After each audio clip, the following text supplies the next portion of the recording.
나누겠습니다. 오늘 본문 말씀이 마가복음 4장이니까 예수님 사역 초기에 있었던 일이라고 볼 수 있습니다. 예수님께서 병자를 고치시고 또 가르치시는 사역을 잠시 멈추시고 바다를 건너가자라고 말씀하시는데, 여기서의 바다는 갈릴리 호수 혹은 갈릴리 바다라고 보시면 될 것 같습니다.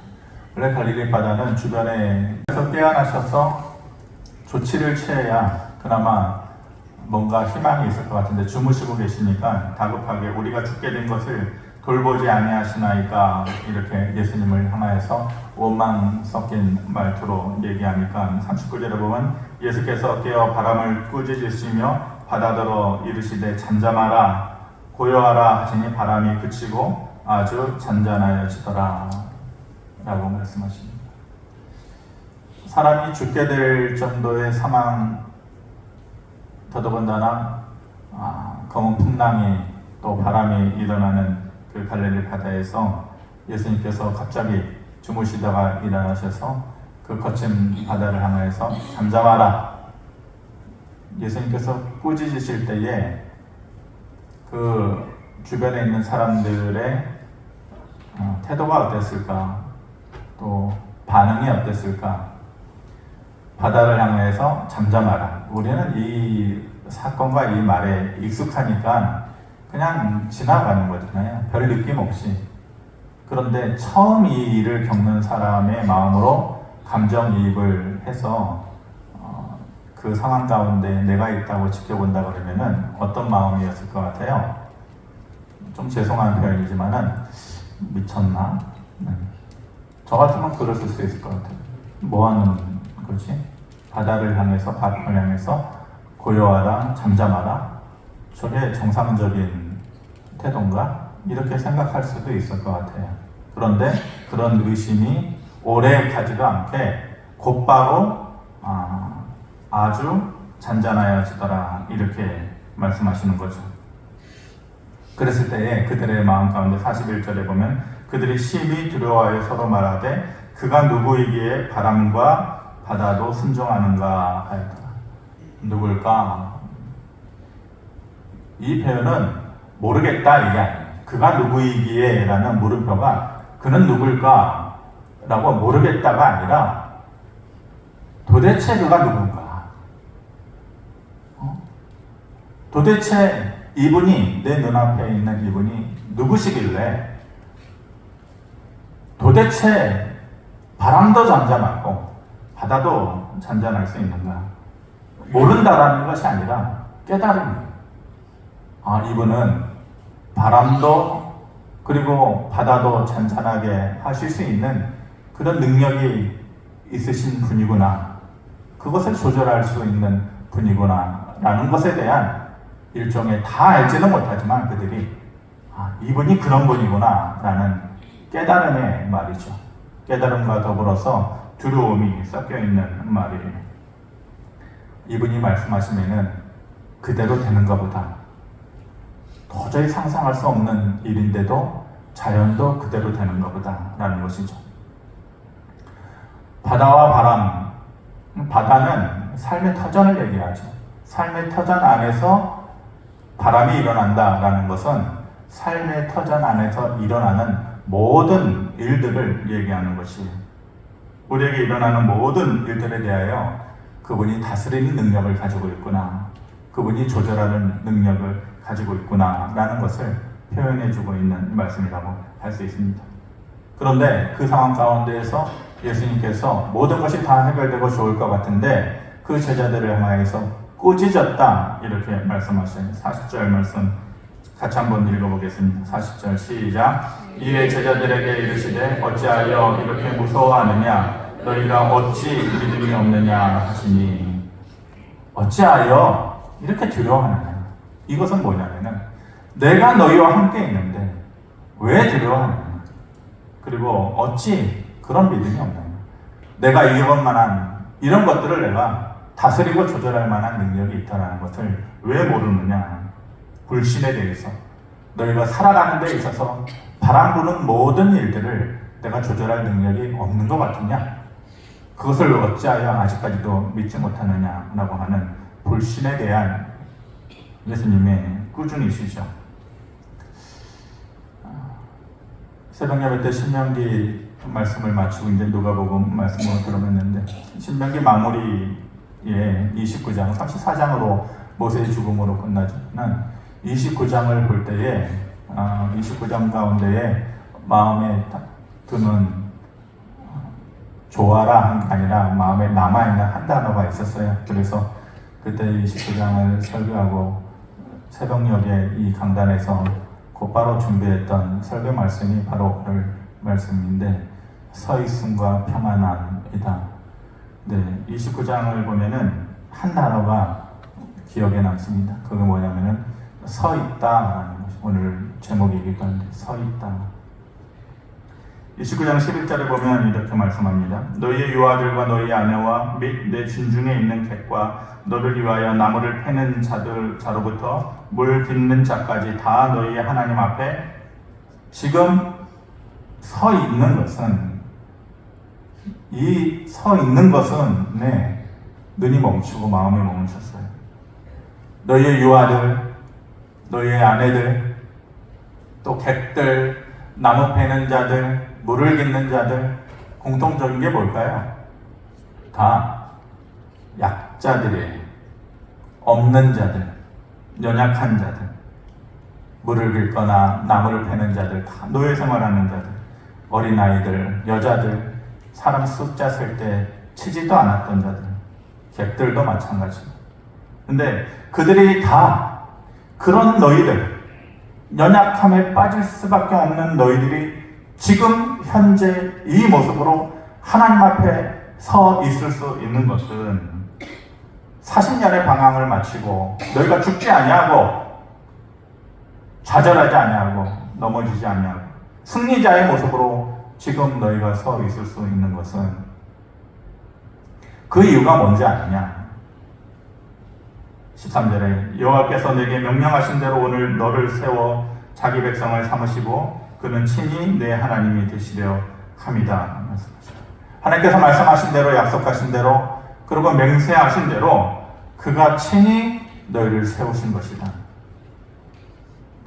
연약한 너희들이 오늘 이 모습으로 서 있을 수 있는 것, 서 있다라는 게 그게 기적인 것 같아요. 목사님 요즘 설교에 기적이 그렇게 많습니까? 진짜 기적으로 좀 얘기해야 돼. 일상이 기적이다. 서 있는 게 기적이다. 말장난하고 싶지 않은 게, 저는 그거 갖고 말장난하고 싶지 않아요. 저는 일상이 기적이라고 매일 느끼면서 생각이 요즘 좀 변했어요. 걸어가는 것도 그렇고 계단을 올라가는 것도 그렇고, 우리 목사님 이제 죽을 때 됐나 보다, 그렇게 오해하실 수도 있는데, 죽을 때 되면은 죽더라도 철 안 든다는데 저 죽을 때 돼서 철 드나 보다, 이렇게 생각하실 수도 있는데, 계단을 오르면서도 이게 나에게 주어진 특별한 것이구나 라는 생각을 저는 요즘 해요. 서 있다, 그게 기적인 것 같아요. 여호와 앞에 연약한 자의 모습이었지만은 지금 오늘 이 모습으로 서 있을 수 있는 거, 여러분들 지금 의자에 앉아있지만은 하나님 앞에서 서 있는 것, 그렇게 될 수 있는 것은 여호와께서 친히 너희를 세우사 내가 너희의 하나님됨을 깨닫게 하기 위함이다, 이렇게 말씀하십니다. 하나님께서 우리를 세워주셨기 때문에 우리가 설 수 있는 것이에요. 그러면서 행여 너희가 오늘 서 있게 된 것에 대해서 이렇게 생각하지 말아라, 이렇게 말하지도 말아라 라고 하는 것이 19절 말씀입니다. 같이 한번 봅니다. 시작. 이 저주의 말을 듣고도 심중에 스스로 복을 빌어 이르기를 내가 내 마음이 완악하여 젖은 것과 마른 것이 멸망할지라도 내게는 평안이 있으리라 할까 하니라. 젖은 것과 마른 것이 멸망할지라도, 이 세상의 모든 것을 양분해서 두 가지로 표현할 수 있겠죠. 높은 것, 낮은 것, 뭐 이렇게 표현할 수도 있는데 여기서는 뭘로 표현하면 젖은 것과 마른 것. 세상의 모든 것이 젖은 것 아니면 마른 것이죠. 아침에 눈을 떠서 이슬이 내린 곳이 있고 안 내린 곳이 있고 세상에 보면은 딱 두 가지예요. 젖은 것과 마른 것. 이 표현은 세상의 모든 것을 이루는 말이에요. 그러니까 세상의 모든 것이 멸망을 당한다 할지라도 내게는 평안이 있다 라고 말하지 말아라. 너희의 평안을 너희의 손의 힘으로 얻는 것이 아니다.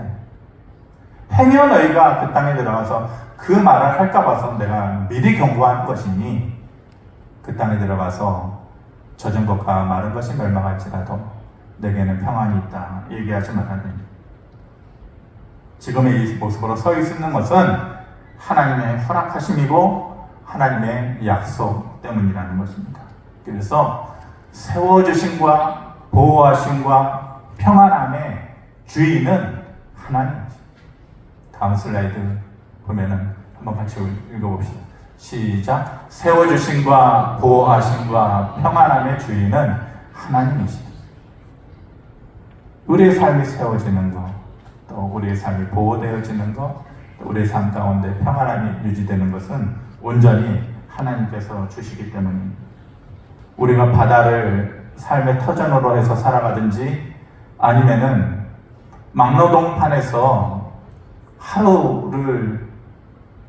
하루하루를 그렇게 힘겹게 삶의 터전으로 살아가든지 아니면은 저 높은 빌딩 숲 속에서 하얀 와이셔츠를 입고 온갖 스트레스를 받아가면서 그것을 삶의 터전으로 살아가든지 그 속에 일어나는 모든 인생의 바람 같은 일들 가운데에서 우리를 그 가운데서 세워주시고 보호해주시고 평안함을 주시는 분이 바로 하나님이시다라는 것을 기억하라라는 것입니다.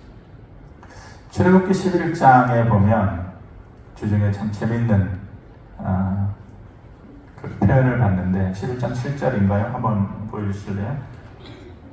그러나 이스라엘 자손에게는 사람에게나 짐승에게나 개 한 마리도 그 혀를 움직이지 아니하리니 여호와께서 애굽 사람과 이스라엘 사이를 구별하는 줄을 너희가 알리라. 이때가 어느 때냐면은 모세가 이스라엘 백성들을 출애굽을 시키려고 하는데 바로가 계속해서 반대하잖아요.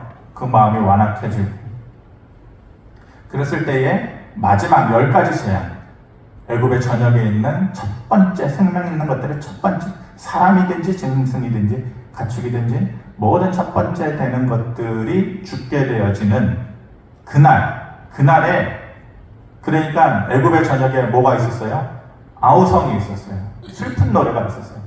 장자가 죽고 첫 번째 것들이 다 죽어가니까 애굽의 전역에 그냥 이렇게 저렇게 그냥 큰 통곡의 소리가 있을 때 그때인데 그러나 이스라엘 자손에게는 사람에게나 짐승에게나 특별히 개 한 마리도 그 혀를 움직이지 아니하였다. 여러분 개는 뭐가 발달해 있어요? 후각이 발달해 있고 청각이 발달해 있어요. 우리 개도 저 밑에 주차장에서 무슨 소리 나면은 위에서 짖어요.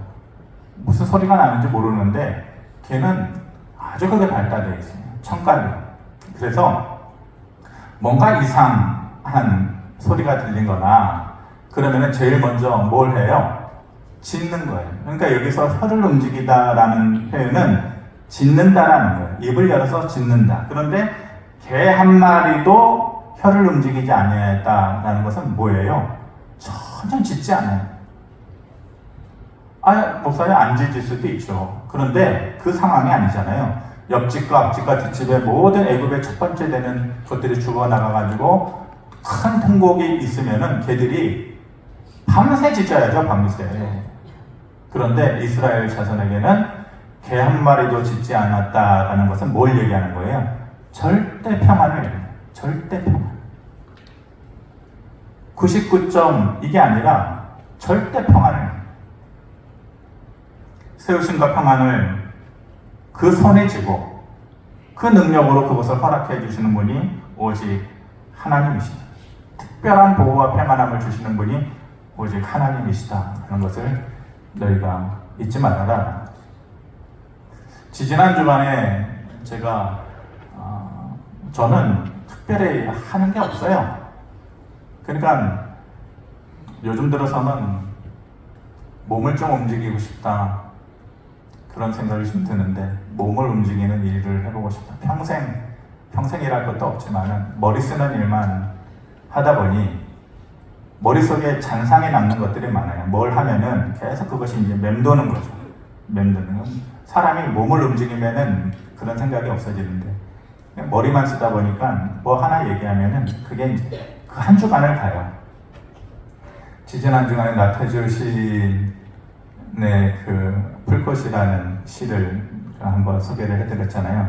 그 세 마디가 계속 이제 마음에 기억이 되는 거죠. 자세히 보아야 예쁘다, 오래 보아야 사랑스럽다, 너도 그렇다. 근데 별건 아닌데 이 시 문구가 한 주간에 계속 머리에 남더라. 그런데 지난 주간에는 노래 하나가 마음속에 계속 맴돌면서 머릿속에 생각났는데, 그 노래가 뭐냐면은, 여러분들 잘 어르신 연세 드신 분들은 잘 몰라요. 모르실 수 있는 노래인데, 제 나이 또래나 그 바로 위나 그 밑에 젊으신 분들은 제 나이 또래, 그러니까 상당히 폭이 넓은 거죠. 저는 아마 60대 초반까지도 이 노래를 아시지 않을까. 자이언티라는 가수 아시잖아요? 모르시나요? 대표적인, 제가 알기로 한 10년 정도 된 발매된 첫 번째 앨범의 대표곡이 뭐예요? 양화대교라는 노래예요. 양화대교. 양화대교 모르셔요? 양화대교는 아시죠? 예, 그러려니 하셔요. 양화대교라는 노래가 있어요. 이 가수가 자기의 어린 시절 그리고 가족 이야기를 이 양화대교라는 노래에 실으면서 우리 가족뿐만이 아니라 이 지구상의 모든 가족이 이랬으면 좋겠다라는 마음으로 이 노래를 만들었다고 하는데, 아버지가 택시 기사예요. 택시 드라이버. 근데 어렸을 때 다 가족들 뿔뿔이 나가서 일하고 늘 혼자였던 자기예요. 그래서 아빠한테 전화를 해요. 아빠 어디야? 그러면 항상 아빠는 양화대교. 택시 몰면서 항상 양화대교를 건너갔던. 근데 그때는 몰랐다. 항상 전화하면 아빠는 양화대교야 라고 했었는데, 이제 제가 나이가 들어가지고 자기가 성인이 어른이 돼서 양화대교를 건널 때에 문득 그때 아버지의 삶의 무게, 어깨에 내려진 삶의 무게가 느껴지면서 이 노래를 이제 만들었는데, 노래 가운데에 이런 표현이 있어요. 앞에 다 소개를 못 드리고 짤막하게, 이 노래 이 부분이 계속 마음에 남더라고요. 내가 돈을 버네, 돈을 다 버네. 이게 노래가 제가 할 수 있으면은, 근데 제가 흉내만 나면 여러분들이 자꾸 피시고 웃으니까 잘 못하겠는데, 이게 굉장히 빠른 노래가 아니에요. 천천히 서정적인, 내가 돈을 버네, 돈을 다 버네, 이런 식의 노래인데, 이게 노래 같은 요즘 어른들이 들으면 이게 무슨 노래야? 혜은이나 조용필 정도 돼야지 뭐 이럴 텐데, 서정적으로 시를 읽듯이 이렇게 하는 노래거든요. 근데 그 노래 가사 중에 이런 표현이 있어요. 내가 돈을 버네, 돈을 다 버네. 엄마 100원만 했었는데 우리 엄마 아빠 또 강아지도 이제 나를 바라보네. 뭐가 됐다는 거예요? 엄마 100원만 옛날에 어려웠을 때에 가족들 다 나가고 혼자서 맨날 집에 있으면서 엄마 100원만 했었는데, 이제는 엄마 아빠 강아지도 자기를, 어른이 됐어요. 자기가 능력 있는 자가 됐어요. 돈을 버는데 한두 푼 버는 게 아니에요. 돈을 많이 버는 능력자가 됐어요. 그러면 뭐 해야 돼요? 그러면 뭐 해야 되냐고요? 그 밑에 가사처럼 행복해야죠. 행복해. 근데 이 노래를 아시는 분들은 깨닫겠지만 그 밑에 행복하자, 행복하자, 행복하자. 아프지 말고 아프지 말고. 근데 이 가사가 심금을 울려요. 내가 돈을 버네, 이제 나만 보내, 행복하다, 정말 행복하다, 이게 아니고, 기쁨의 행복이 아니고 그렇게 안 되는 행복이에요. 제가 느꼈을 때는 이제는 내가 100원만 하는 그 작은 돈이 아니라 1000만 원도 1억도 줄 수 있는 그런 돈이 되었는데, 행복하자, 행복하자, 우리 이제 아프지 말고 아프지 말고. 그게 안 된다는 거예요. 제가 느끼기에는 내가 능력자가 이제 됐는데 그 행복이라는 것이, 그 아프지 않는다라는 것이 내 마음대로 안 된다. 그래서 제발 우리 행복하자, 아프지만 말고. 이런 노래 가사예요. 내 힘으로는 안 되는 거죠. 우리의 삶의 터전은 설교 서두에서 얘기했듯이 그냥 바다와 같은 거죠. 우리의 삶의 터전은 바다와 같아요. 바다는 특성이 어때요? 늘 출렁해요. 작게도 출렁이고 크게도 출렁이고. 어찌되었건 우리의 삶의 터전은 늘 불안해서 출렁이고 출렁이고. 어제의 바다가 다르고 오늘의 바다가 다르고. 어제처럼만 되면은 한가위만 같으면 1년이 다 좋겠는데 그렇지 않아요. 어제가 다르고 오늘이 다르고.